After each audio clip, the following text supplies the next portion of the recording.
am Paola Balla. I'm a Wemba-Wemba and Gunditjmara sovereign Indigenous woman born on Bunurong and Wurundjeri country and living here.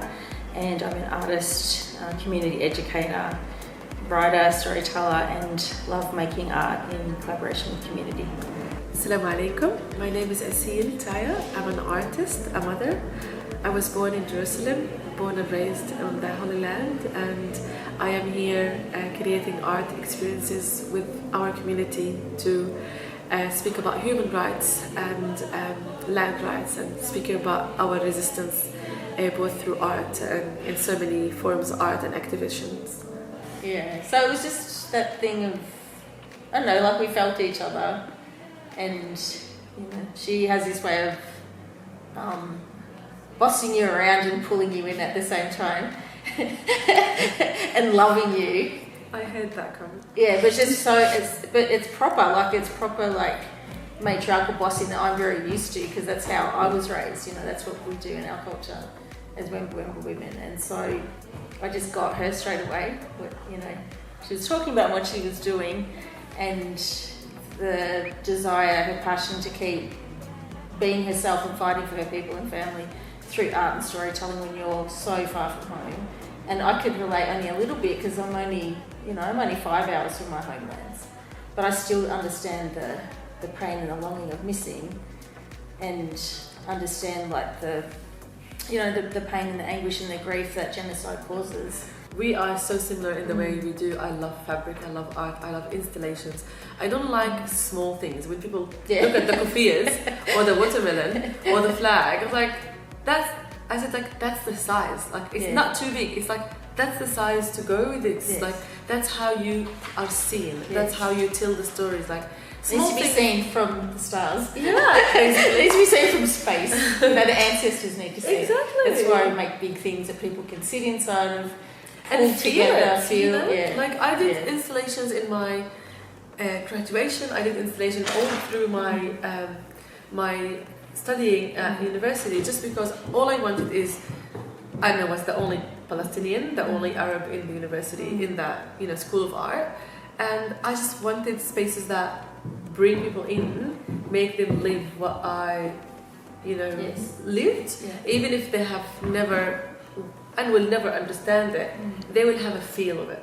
Your art as well, it's part of resistance. Your art is you saying, I am almost kind of occupying the space. I am calling back the land. I am taking my space back, not really occupying, because that's kind of more of a colonizing thing, but I am calling back for my land. I'm standing on my own rights to do what is right for me in this specific spot, and you need to listen. You are in the holy space. It's really a holy space going into your tent. Thank you. So resilient, so beautiful. The smells, like I have it in between my clothes, because the smells and the eucalyptus and it's kind of holding it every now and then. It's like knowing that I have a piece of this land.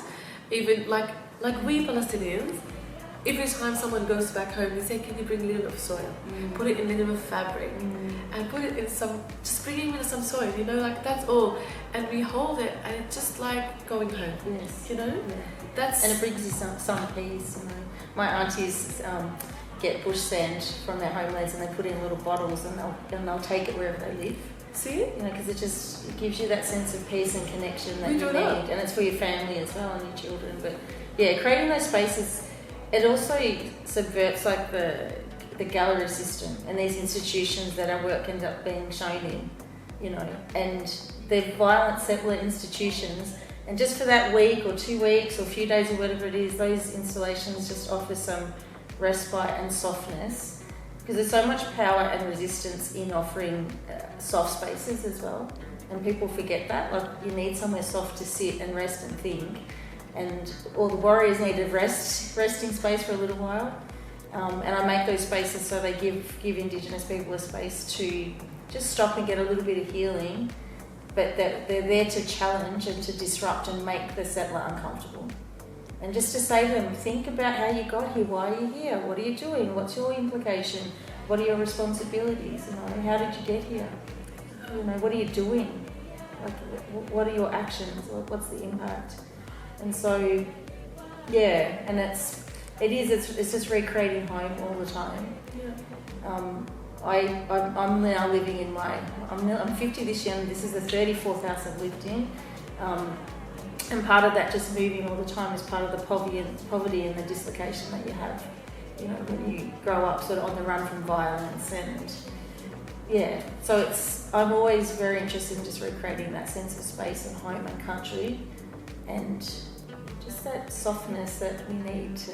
It's the motherhood touch, the woman touch that like comes. It's to nurture. Yeah, it's like from under the rubble in different ways. Like we all live in here, away from Gaza, but yet under rubbles of colonization, under the rubbles of occupation, under the rubbles of people who have forced their, their way of life on our practices, and our cultural traditions, and our way of living, and our way we eat, rehearse, like talk.